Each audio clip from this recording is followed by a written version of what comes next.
What if kinalaban ni Saitama ang Gear 5 ni Luffy? Kaya bang ma-one-hit ni Saitama si Luffy? O kaya bang tapatan ni Luffy si Saitama gamit ang kanyang pinakamalakas na form? Kung sa tingin mo easy win lang ito para kay Saitama, dyan ka nagkakamali. Sa latest power-up nga ni Luffy, nagkaroon siya ng awakening at ito ay ang kanyang pinakamalakas na form which is ang Gear 5. Sinabi ng creator ng One Piece na si Ichiro Oda na ang kapangyarihan ng Gear 5 ay limited lang sa imagination ni Luffy. Kaya maraming fans ang nagsasabi na ito raw ang pinakamalakas na ability na na-unlock sa buong anime. Sa laban ni Luffy kay Kaido, mapapansin natin na palakas ng palakas si Luffy hanggat sa matalo niya si Kaido. Kaya kung maglalaban man si Luffy at Saitama, maraming fans ang nagsasabi na si Luffy ay hindi ganun kalakas sa simula. Pero eventually, maa-adapt niya ang lakas ni Saitama hanggat sa matalo niya ito. However, kahit nagkaroon siya ng awakening, hindi na-unlock ni Luffy ang unlimited growth, which is bagay na meron si Saitama. Sa pamamagitan ng training ni Saitama na 100 push-ups, 100 set-ups, 100 squats at 10km run sa loob ng 3 years, na-break ni Saitama ang kanyang limiter. Para magkaroon tayo ng insight kung ano ang unlimited growth, balikan natin ang laban ni Saitama kay Garo.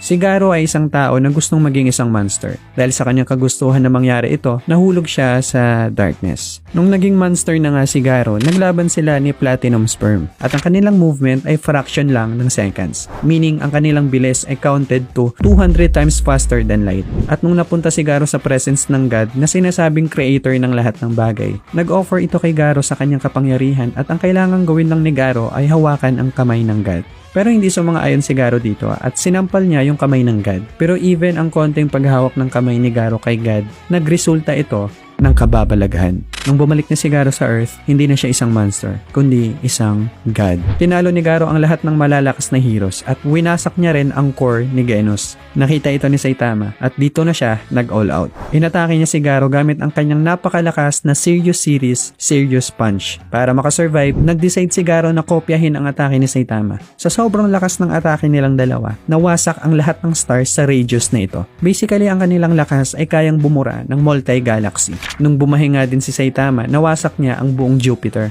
Kaya niya rin kumilos na mas mabilis sa speed of light gamit ang utot. Yes, uulitin ko lang, gamit ang utot. Sa graph na ito, makikita natin ang scale sa lakas ni Saitama compared kay Garo. Ang growth nga ni Saitama ay walang katapusan to the point na hindi na ito kayang kopyahin ni Garo. Wait, kung ang suntok ni Saitama ay kayang bumura ng multi-galaxy, kayang-kaya niya rin wasakin ang rubber na katawan ni Luffy na walang kahirap-hirap. So kung iniisip mo kanina na easy win lang ito para kay Saitama, ay tama.